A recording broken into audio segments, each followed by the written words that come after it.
예레미야서 전체 52장 가운데 심판의 말만 쏟아지다가 이 30장부터 33장에만 회복의 말씀을 전하고 있습니다. 그래서 30장부터 33장을 위로의 책이라고 부르기도 합니다. 오늘은 이 위로의 책 가운데 새 언약에 대하여 살펴보겠습니다. 새 언약은 첫째로 회개의 은혜입니다.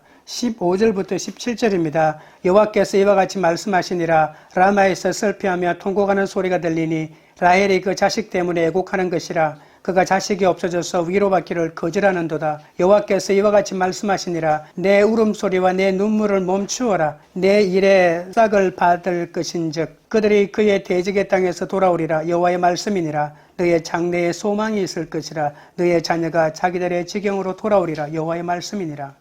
예루살렘 북쪽 19km쯤 떨어진 곳에 라마라고 하는 조그마한 성읍이 있습니다. 그런데 이 라마라고 하는 곳에서 여인의 통곡 소리가 들린다고 합니다.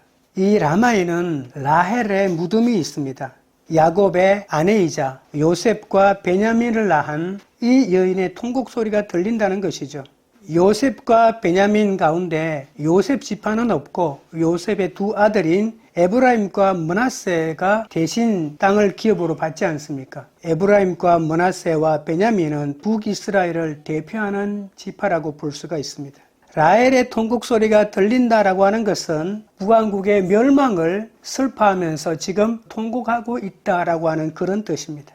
예레미야는 라헬의 무덤을 배회하면서 100년 전에 북왕국이 멸망하여 아수르에 잡혀간 후손들에 위하여 통곡하는 소리가 자기 귀에 울려 퍼지고 있다라고 하는 그런 말입니다. 그때 예레미야가 그 죄를 회개하지 못해서 저들이 다 멸망했지라고 안타까워하고 있는데 하나님의 소리가 들리기 시작합니다. 울음소리를 멈춰라. 눈물을 멈춰라 라고 하시면서 내 일에 싹을 받아 대적의 땅에서 돌아온다 이렇게 말하는 겁니다. 내 일에 싹을 받아 대적의 땅에서 돌아온다는 것이 무슨 말일까요? 내 일이라고 하는 말은 뭘까요? 라헬이 자기 자식을 낳은 거라는 겁니다. 내가 자식을 낳았는데 자식이 고생하다가 죽었다라고 하면 이 여인이 자녀를 낳은 것이 무슨 의미가 있겠습니까? 그런데 내 일에 내가 자식을 낳은 일에 삭을 받겠다라고 하는 것은 네가 네 자식을 낳아 기른 것이 헛된 일로 돌아가지 않는다라고 하는 그런 뜻입니다. 그 말은 뭡니까? 내 후손이 완전히 멸망하여 이 땅에서 사라진 것이 아니라 다시 돌아온다, 다시 회복된다, 다시 살아난다 라고 하는 놀라운 비전의 말씀이라는 것입니다. 포로로 잡혀간 후손들이 마침내 돌아오니까 라헬 때문에 이스라엘 지파가 생겼는데 멸망했지만 다시 돌아오면 내가 내 자식을 낳은 것이 헛된 일이 아니게 된다라고 하는 그런 뜻이죠. 하나님이 우리의 절망의 소리를 듣고 계신 것을 아십니까? 하나님은 내 절망을 모르실 거야. 내 절망은 너무나도 하찮은 것 때문에 내 절망 같은 것은 관심이 없을 거야. 하나님이 내 절망의 소리를 들으시면 소망이 메아리칩니다. 그 소망이 마침내 통곡을 뒤덮어버리는 것을 아십니까? 하나님을 믿는 자에게는 영원한 절망이 없습니다. 울음과 눈물을 멈춰야 되는 이유가 바로 거기에 있습니다. 하나님은 고통 속에 울부짖는 자들의 소리를 들으시고 우리를 위로해 주시는 분이십니다. 하나님은 신음하는 자들의 희망이 되신다는 사실을 잊지 마십시오. 18절부터 19절입니다. 에브라임이 스스로 탄식함을 내가 분명히 들었노니 주께서 나를 징벌하심에 멍에에 익숙하지 못한 송아지 같은 내가 징벌을 받았나이다. 주는 나의 하나님 여호와이시니 나를 이끌어 돌이키소서. 그리하시면 내가 돌아오겠나이다. 내가 돌이킨 후에 누이짖고 내가 교훈을 받은 후에 내 볼기를 쳤사오니 이는 어렸을 때의 치욕을 짐으로 부끄럽고 욕됨이니이다 하도다. 에브라임은 아까 말했던 대로 북이스라엘을 말한다고 보시면 됩니다. 에브라임은 북이스라엘의 대표 지파입니다. 멍에에 익숙하지 못한 송아지라고 하는 말이 있죠. 하나님은 북이스라엘을 이렇게 진단하는 거죠. 너는 멍에에 익숙하지 못한 송아지다. 멍에라고 하는 것은 나쁜 것이 아닙니다. 하나님이 주신 율법을 말합니다. 하나님이 나에게 지키라고 주신 율법이 지키기 싫으면 그것이 지기 싫은 멍에가 되는 거죠. 난 하나님의 말씀이 모두 멍에야. 난 싫어. 그렇게 말하는 겁니다. 하나님이 주신 율법을 거부하고 오히려 멍에의 줄을 끊어버리고 도망가고 싶다는 말입니다. 하나님의 길과 하나님의 법을 안다고 하지만 하나같이 하나님의 말씀을 멍에라고 여기면서 도망을 치는 거죠. 시편 2편 2절 3절에 보시면 세상에 군왕들이 났으며 관원들이 서로 꾀하여 여호와와 그의 기름 부음 받은 자를 대적하며 우리가 그들의 맨 것을 끊고 그의 결박을 벗어버리자 하는도다 라고 했습니다. 이들의 심정과 똑같은 것이죠. 온 세상을 다스리는 하나님의 주권적인 통치를 거부하고 싶은 겁니다. 또한 본문에 보시면 징벌을 싫어했다라고 이렇게 말합니다. 징벌이라고 하는 것은 하나님이 나를 말씀으로 양육하는 것이죠.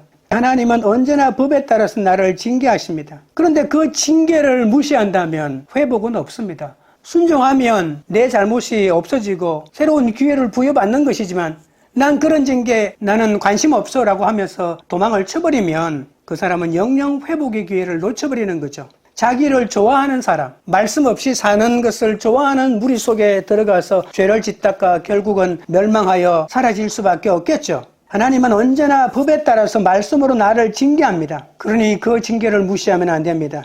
북이스라엘은 망하고 나서야 이것을 깨닫습니다. 내가 그때 그 징계를 무시해서는 안 되었는데 라고 말입니다. 말씀으로 하나님이 깨닫게 해주시면 내 볼기를 친다고 했죠. 볼기라고 하는 것은 엉덩이와 궁둥이를 합쳐가지고 볼기라고 합니다. 이 볼기를 내가 내 손으로 치면서 통렬한 후회를 한다는 것입니다.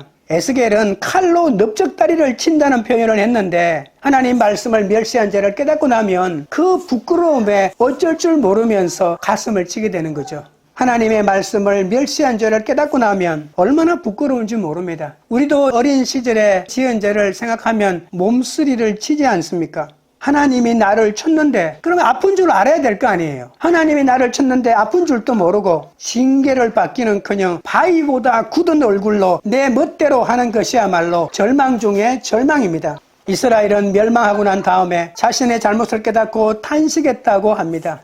이렇게 해야만이 회개의 길이 열리는 거죠. 회개가 없는데도 무조건 좋은 일이 일어나는 것을 그냥 재수라고 합니다. 그 재수가 많이 순간순간 고비마다 있으면 나는 원래 태어날 때보다 복을 받고 태어난 사람인가 보다 이렇게 생각하죠. 세상에 그런 사람은 없습니다. 하나님이 나를 치면 아픈 줄 알고 눈물을 흘리고 통곡을 하고 회개를 하는 것이 그것이 하나님의 징계를 받는 것입니다. 지금 대선이 한창 진행 중이지 않습니까? 자기 당 소속의 대통령이 내란을 일으켜 조기 대선을 치르고 있는데도 불구하고 한마디의 대국민 사과도 없고 반성도 없습니다. 그러면 같은 실수를 되풀이할 수밖에 없습니다.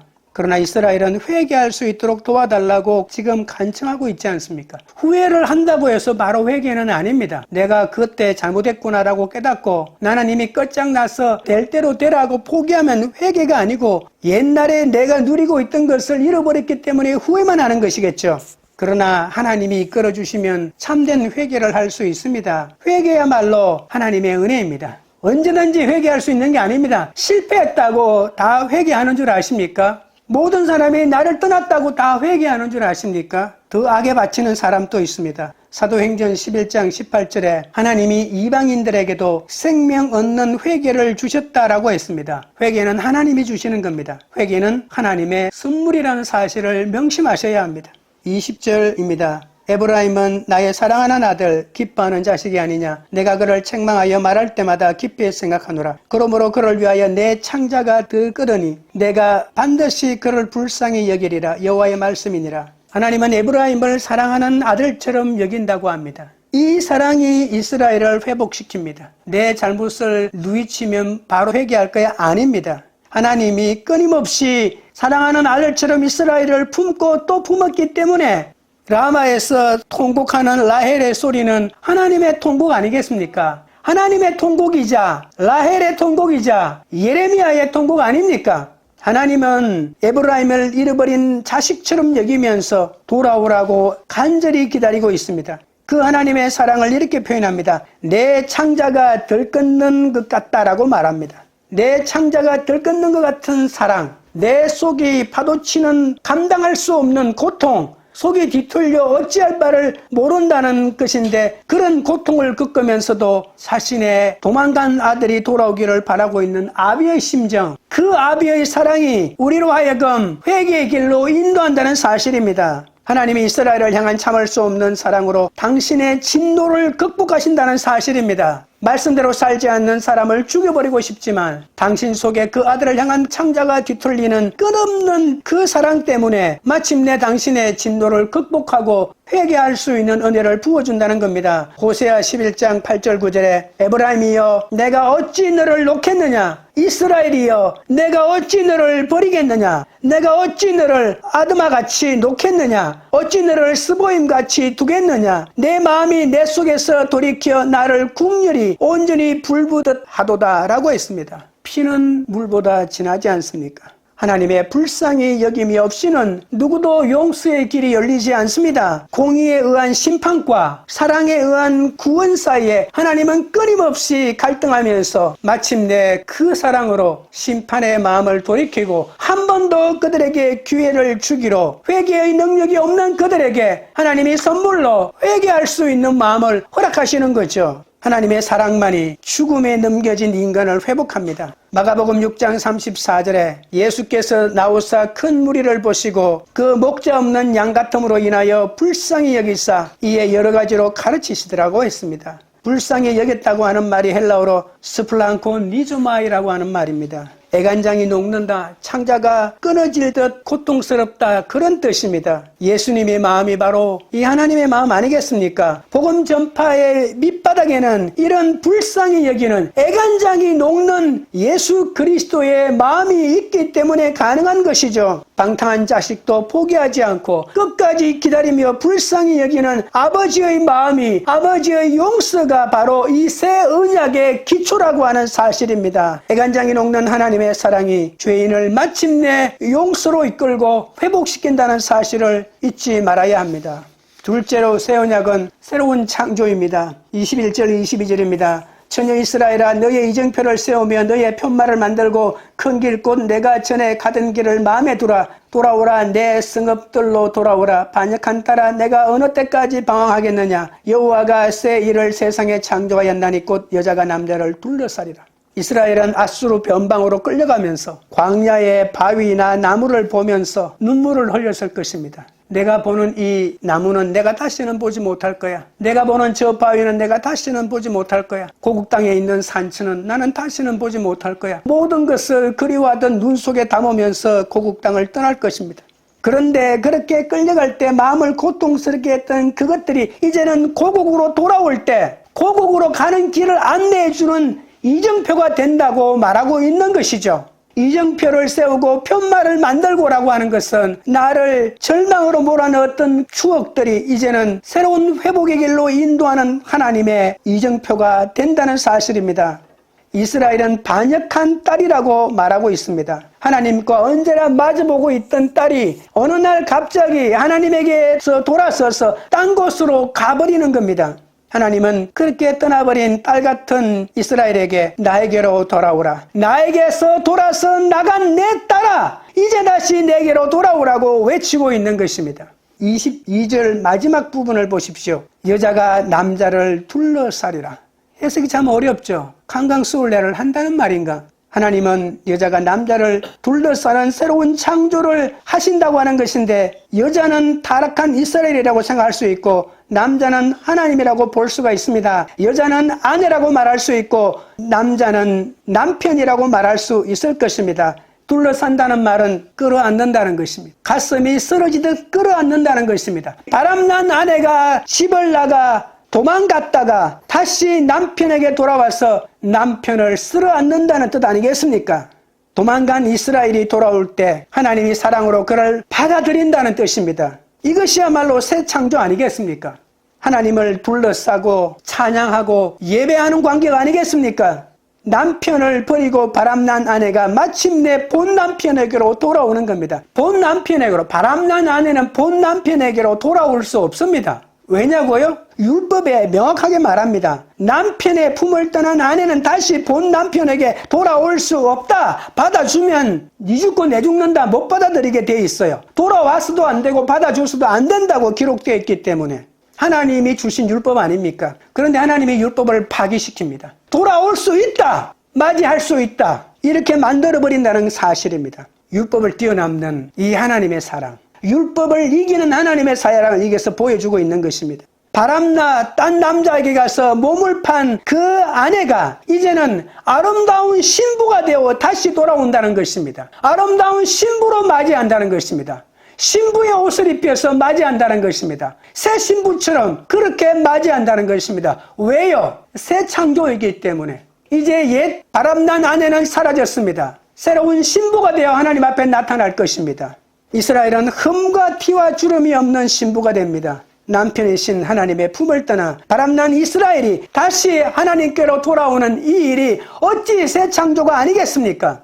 쫓겨난 자식이 돌아오고 집을 박차고 나간 아내가 돌아옵니다. 공동체의 회복이 일어나는 거죠. 이 모든 귀환의 원인이 어디에 있습니까? 아버지의 불타는 사랑, 남편의 불타는 사랑으로 이것이 가능하고 하나님의 새 창조이기 때문에 가능하다는 것입니다.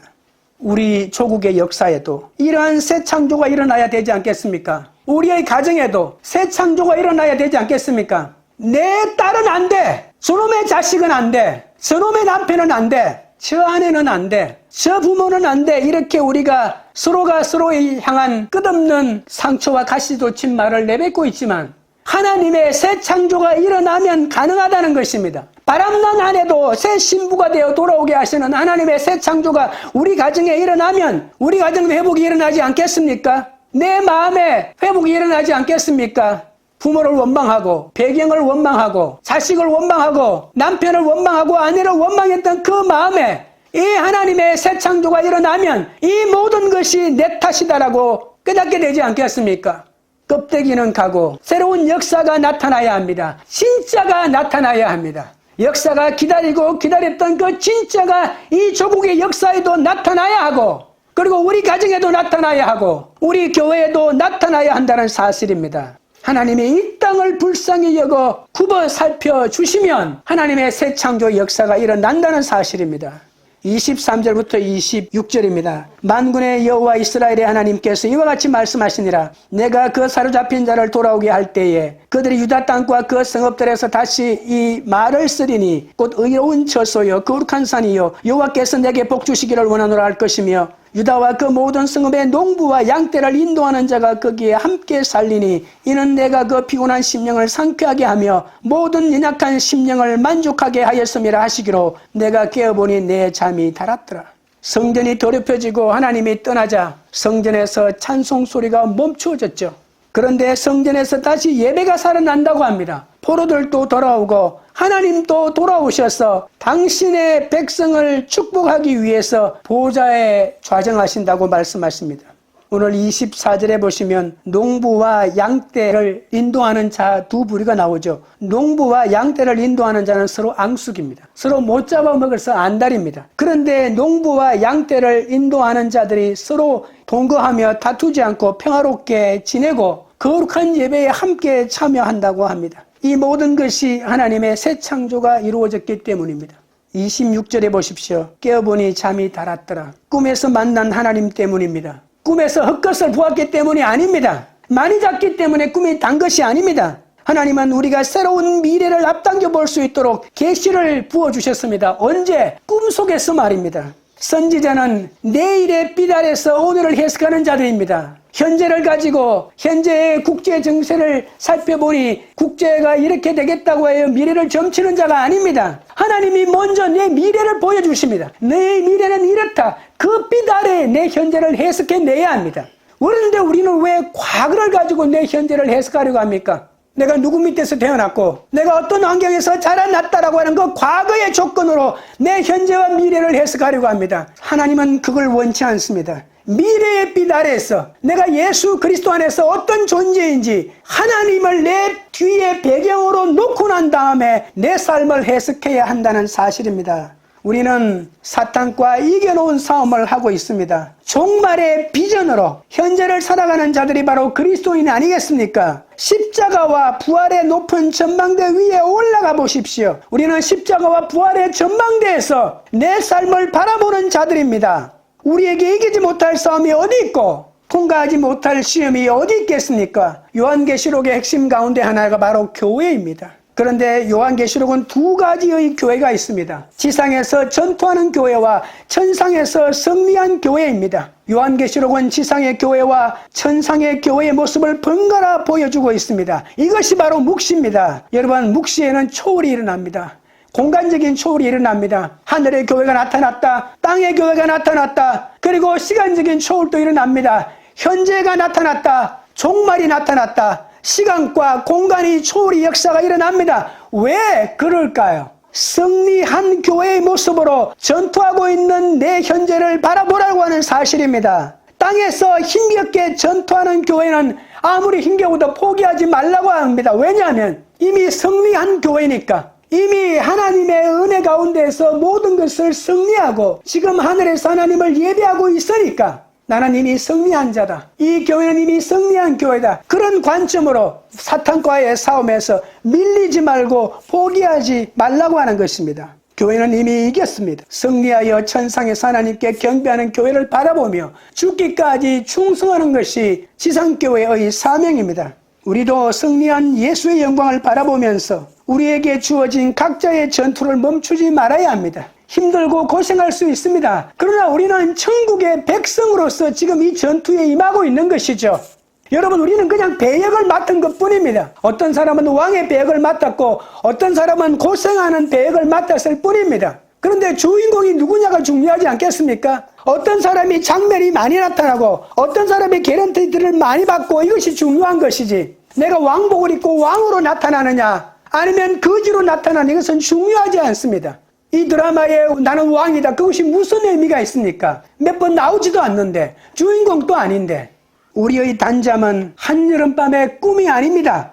이미 승리한 천상의 교회를 바라보는 것이요, 영광스럽게 승천한 예수를 바라보는 것이요, 십자가에서 나를 위하여 모든 피를 쏟아주신 예수를 바라보는 것이요, 죽음을 이기고 승리한 예수를 바라보는 것이요, 이미 천상에 승천하여 하나님의 보좌 우편에서 우리를 위하여 중보하고 계신 예수 그리스도를 바라보는 것이 바로 단잠이라는 사실을 명심하시기 바랍니다.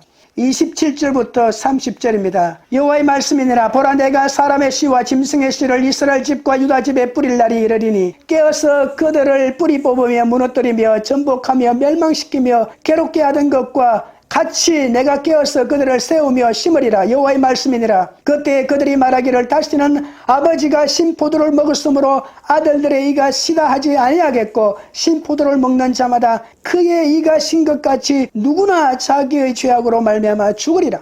회복의 땅에는 사람과 짐승의 생명이 넘쳐난다고 합니다. 하나님이 씨를 뿌렸기 때문입니다. 사람의 씨도 뿌리고 짐승의 씨도 뿌리고 자연의 씨도 뿌리고 모든 것이 회복됩니다. 인간이 하나님과 관계가 회복되면 모든 피조물이 살아나고 자연이 본연의 차리인 창조의 원리로 돌아간다라고 하는 것이 성경의 원리 아니겠습니까? 그리고 땅에는 다시는 전쟁이 없습니다. 뽑고 무너뜨리고 전복하고 멸망하며 괴롭히는 일, 이것이 전쟁 아니겠습니까? 일은 이제 다시는 없어지고 예레미야에게 다시 소명이 주어지는데 세우고 심는 새 창조 일을 한다고 합니다. 원래 예레미야 1장 보면 하나님께서 6가지의 사명을 주셨죠.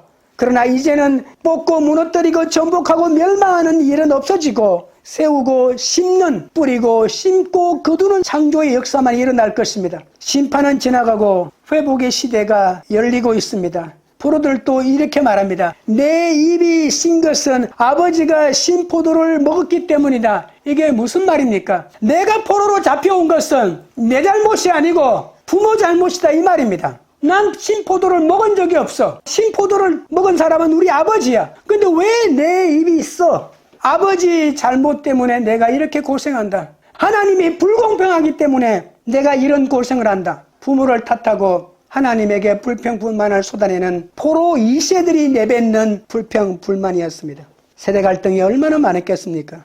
그런데 그렇게 말했던 그 포로 2세들에게 하나님은 이렇게 말하는 것이죠. 부모 탓이 아니다. 내가 불공평하기 때문이 아니다. 그런 억지 주장은 하지 말라고 말합니다. 나는 공명정대한 존재다. 하나님은 아버지의 죄를 자식에게 돌리시는 분이 아니십니다. 그러면서 하나님이 하시는 말씀이 아버지 때문에 죽는 자식은 이제 없을 것이다. 모든 사람은 조상이나 부모의 죄가 아니라 자기 죄로 죽고 자기 죄로 벌을 받는 것이다. 다른 사람 핑계하지 말라. 하나님 잘못 만났다고 나를 핑계하지도 말라. 이렇게 말하는 것이죠. 너희들이 불공평하다고 말할 수 있는 그 모든 불공평을 내가 없애버릴 것이다. 불공평이 아니라 공명정대하게 일하는 나를 바라보라고 말하고 있는 겁니다. 모든 창조물은 이 땅에서 서로 공존하고 평화롭게 살아야 합니다. 모두가 한 가족이기 때문입니다. 동식물을 포함한 모든 생태계가 회복되어야 진정한 구원이 일어나는 거죠. 골로새서 1장 19절에 20절에 보면 아버지께서는 모든 충만으로 예수 안에 거하게 하시고 그의 십자가의 피로 화평을 이루사 만물 곧 땅에 있는 것들이나 하늘에 있는 것들이 그로 말미암아 자기와 화목하게 되기를 기뻐하심이니이다 라고 했습니다. 새 창조는 이념의 갈등이 극복됩니다. 새 창조는 세대의 갈등도 회복됩니다. 새 창조는 동식물을 포함한 모든 생태계도 한 가족으로 만들어지는 그러한 회복의 역사가 일어나는 것입니다. 새 언약은 셋째로 모두가 하나님을 압니다. 31절부터 33절입니다. 여호와의 말씀이니라. 보라 날이 이르리니 내가 이스라엘 집과 유다 집에 새 언약을 맺으리라. 이 언약은 내가 그들의 조상들의 손을 잡고 애굽 땅에서 인도하여 내던 날에 맺은 것과 같지 아니할 것은 내가 그들의 남편이 되었어도 그들이 내 언약을 깨뜨렸음이라. 여호와의 말씀이니라. 그러나 그날 후에 내가 이스라엘 집과 맺은 언약은 이러하니 곧 내가 나의 법을 그들의 속에 두며 그들의 마음에 기록하여 나는 그들의 하나님이 되고 그들은 내 백성이 될 것이라. 여호와의 말씀이니라. 새 언약은 하나님이 세운 이스라엘이 완전히 멸망했을 때 주어집니다. 바벨론 포로들은 70년 동안이나 비참한 생활을 해야 했습니다. 일제 35년 동안 또 견디기 힘들었고 얼마나 이 땅이 피폐해졌습니까? 그런데 70년을 살아야 한다면 너무나도 참담할 것입니다. 이렇게 포로들이 마지막 희망을 놓으려고 했던 바로 그때에 하나님이 주권적으로 언약을 체결하자고 합니다. 다시 깨어진 언약을 복원하자. 다시 계약을 맺자. 하나님은 이스라엘 백성과 두 번의 계약을 맺었죠. 첫 번째 계약을 옛 계약이라고 하고 출애굽 때 시내산에서 맺은 언약입니다. 나는 너희의 하나님이 되고 너희는 나의 백성이 되라고 합니다. 하나님이 이스라엘의 하나님이 되어 그들을 지켜주는 대신에 이스라엘은 내가 너희에게 주는 계명을 지켜야 한다. 그 정표로 하나님은 10계명을 그들에게 주었습니다. 10계명을 지킴으로 하나님을 배반하지 않고 이 언약을 거부하지 않으니 우리의 언약의 관계는 지속될 것이다. 그런데 이스라엘은 하나님과 맺은 이 언약을 파기했습니다. 다른 신을 섬겼고 우상을 만들어 절했고 하나님의 이름을 마음대로 불렀고 안식일은 껍데기만 지켰고 부모를 공경하지 않았고 살인했고 간음했고 도둑질하고 이웃을 위하여 거짓 증거했고 이웃의 집을 탐내었습니다. 주인이자 남편인 하나님을 버리고 바알이 나의 진짜 주인이고 바알이야말로 내 남편이라고 말하면서 우상을 섬기고 우상에게로 달려들어갔던 것입니다. 하나님은 이러한 인간의 연약함을 알기 때문에 옛 언약과 똑같은 언약 100날 맺어봐야 소용이 없다는 것을 너무나도 잘 알고 계셨습니다. 그래서 옛 언약과는 비교할 수 없는 새로운 언약을 쓰자는 것입니다. 옛 언약은 돌판에 새겼다면 새 언약은 이스라엘의 생각과 의지의 중심이 마음에 기록하겠다고 말입니다. 나는 너희 하나님이 되고 너는 나의 백성이 되자. 내 율법을 지켜라. 그러면서 돌판을 주고받았는데 하나님은 이제 돌판을 주는 것이 아니고 이스라엘 백성들의 마음속에 마음판에 10계명을 기록해 주는 것입니다. 우리 속에 이미 하나님의 마음이 이식되어 버렸어요. 그러니까 어길 수가 없는 것이죠. 언약의 말씀인 10계명이 우리 마음에 비스게 새겨졌다는 것입니다. 고린도후서 3장 3절에 너희는 우리로 말미암아 나타난 그리스도의 편지니 이는 먹으로 쓴 것이 아니요 오직 살아계신 하나님의 영으로 쓴 것이며 또 돌판에 쓴 것이 아니요 오직 육의 마음판에 쓴 것이라고 말했습니다. 돌처럼 굳은 심장이 제거되고 새롭고 살같이 부드러운 하나님의 말씀에 온전히 반응하는 완벽한 살아있는 심장이 우리 마음에 들어왔다는 것입니다. 새 영이 우리 마음에 거하니 굳은 마음은 꿈결처럼 사라지고 새 마음 부드러운 마음이 완전히 우리를 지배하게 된다는 것입니다. 하나님의 영이 우리 속에서 역사하시기 때문에 하나님의 율법을 지키기가 얼마나 쉬워졌는지 모릅니다. 하나님의 법대로 심판하신다면 회복은 꿈에도 생각할 수 없었을 것입니다. 그런데 이제는 하나님의 법이 우리 심장에 새겨지고 내 혈에 흐르게 되니 우리는 마침내 너무나도 자연스러운 하나님의 사람이 되고 말았던 것입니다. 34절입니다. 그들이 다시는 각기 이웃과 형제를 가르쳐 이르기를 너는 여호와를 알라 하지 아니하리니 이는 작은 자로부터 큰 자까지 다 나를 알기 때문이라. 내가 그들의 악행을 사하고 다시는 그 죄를 기억하지 아니하리라. 여호와의 말씀이니라. 우리는 이제 하나님을 가르칠 필요 없을 만큼 모두가 하나님을 알게 된다고 합니다. 모든 죄와 저주가 하나님을 잘못 알아서 생기는 것 아니겠습니까? 우리가 하나님을 알아도 죄를 지을 수는 있습니다. 하지만 대충 알았기 때문입니다. 하나님의 말씀이 나와는 상관없는 책으로 되어 있고 비스게 새겨져 있기 때문입니다. 그런데 이제 하나님의 말씀이 내 마음에 새겨져 있기 때문에 그 죄를 지을 수가 없는 것이죠. 그러나 죄를 지었다 할지라도 죄를 짓는 그 순간 하나님께로 다시 나아갈 것입니다. 그러면 하나님의 용서를 누리게 되는 것이죠. 다시는 죄를 묻지도 않고 죄를 기억하지도 않으시는 그 하나님의 은혜를 찾고 구하게 되는 것입니다. 하나님은 회개가 필요하지 않을 만큼 신실한 인간을 만들기 원하시지만 그런 완벽한 인간은 이 땅에서는 불가능합니다. 우리는 순간마다 회개하는 인간이야말로 새 언약을 누리는 인간이라고 생각해야 되지 않겠습니까? 죄를 짓지 않으면 회개가 필요 없고 죄가 우리 속에 들어오지 못합니다. 그러나 아무리 이상적인 인간을 꿈꾼다 할지라도 지금 우리가 바라보는 그리스도인은 하나님의 용서를 끝없이 구하는 사람 아니겠습니까? 이 새 언약은 예수 그리스도의 죽음으로 완성되었습니다. 예수님의 피는 죄사함을 얻기 위해 많은 사람을 위하여 흘리는 언약의 피라고 분명하게 성경이 말하고 있습니다. 새 언약은 구약 이스라엘 사람들은 경험하지 못한 먼 훗날에 이루어질 약속에 불과했지만 그러나 오늘을 살아가는 우리는 예수 그리스도를 통하여 그 새 언약의 현실로 나타나는 광경을 목도하고 그 예수를 믿고 있지 않습니까? 예수의 영이 우리의 내적 갈등에서 죄악을 정복해 주실 것입니다. 이사야 11장 9절에 물이 바다를 덮은 같이 여호와를 아는 지식이 세상에 충만할 것이다 라고 말씀했습니다. 언제요? 예수 그리스도가 이 땅에 오시고 십자가에 죽고 부활하고 성령이 내려오는 그 순간부터 여호와를 아는 지식이 세상에 충만할 것이라고 했습니다. 하나님을 아는 일에 온 힘을 다해야 합니다. 죄 용서와 온전한 구원의 약속은 예수 그리스도 안에서 실현되었습니다. 지금 또 이 예수를 믿으면 새 사람이 될 수 있습니다. 그러나 모든 죄에서 완전히 해방되는 것은 종말에야 완성될 것입니다. 우리는 그날에 오기까지 의인이면서 죄인으로, 죄인이면서도 의인으로 살아가야 합니다. 새 언약은 예수 안에서 시작되었지만 끊임없이 성령님을 의지하고 새 삶을 주님께 드려야 합니다. 우리는 새 언약의 완성을 향해 늘 새롭게 시작해야 합니다. 성령의 도움으로 전적인 그리스도의 형성으로 변화될 때까지 계속 자라가야 할 것입니다. 하나님의 아들을 믿는 것과 아는 것에 하나가 되어 온전한 사람을 이루어 그리스도의 장성한 분량에 충만한 데까지 나아갈 저와 여러분이 되기를 바랍니다. 말씀을 맺겠습니다. 새 언약은 회개의 은혜입니다. 하나님이 이스라엘을 향한 참을 수 없는 사랑으로 당신의 진노를 극복해 주셨습니다. 하나님의 불쌍히 여김이 없이는 누구도 용서받을 길이 없습니다. 하나님의 사랑만이 죽음에 넘겨진 인간을 회복합니다. 방탕한 자식도 포기하지 않고 끝까지 기다리며 불쌍히 여기는 아버지의 용서가 새 언약의 기초입니다. 새 언약은 새로운 창조입니다. 도망간 이스라엘이 돌아와 하나님의 사랑을 받아들여 하나님을 예배하게 됩니다. 남편을 버리고 바람난 아내를 아름다운 신부로 맞아주시는 그 하나님의 사랑 때문에 하나님과 우리의 관계가 회복되고 다시는 뽑고 무너뜨리고 전복하며 멸망하고 괴롭히는 전쟁이 없어지고 세우고 싶는 새 창조의 일을 감당하게 됩니다. 새 언약은 모두가 하나님을 알게 됩니다. 돌처럼 굳은 심장이 제거되고 새롭고 부드러운 하나님의 말씀이 온전히 반응하는 살아있는 심장이 우리에게 이식됩니다.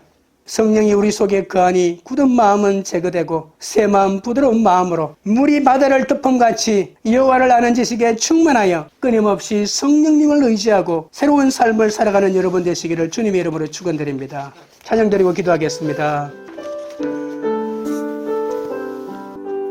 하나님 아버지여, 하나님은 이스라엘이 참을 수 없는 사랑으로 당신의 진노를 극복했다고 하셨습니다. 그러나 저는 나를 힘들게 하는 사람에게 참을 수 없는 진노로 그를 미워하고 시기한 적이 많사오니 불쌍히 여겨 주시옵소서. 방탕한 자식도 포기하지 않고 끝까지 기다리며 불쌍히 여기는 하나님의 용서를 본받아 용서하며 기다리고 품을 수 있는 넓은 마음을 허락하여 주시옵소서. 하나님은 남편을 버리고 바람난 아내도 아름다운 신부로 맞아주셨습니다. 바람난 아내 같은 우리들을 맞아주셔서 당신의 아름다운 신부로 맞아주시니 고맙고 감사합니다. 이제 신부의 삶을 살기를 원합니다. 다시는 뽑고 무너뜨리고 전복하고 멸망하고 괴롭히는 삶이 아니라 다시 세우고 심는 새 창조의 일을 하기 원하오니 주여 우리를 사용하여 주시옵소서. 우리는 하나님의 영으로 쓴 그리스도의 편지라고 했사오니 돌처럼 굳은 우리의 심장을 제거하여 주시고 살같이 부드러운 하나님의 말씀에 온전히 반응하는 살아있는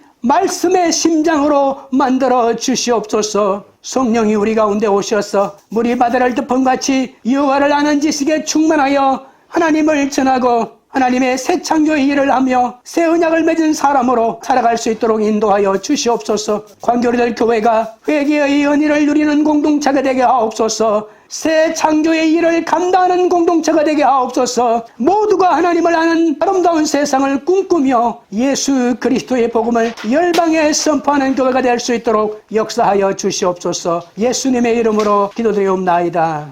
아멘.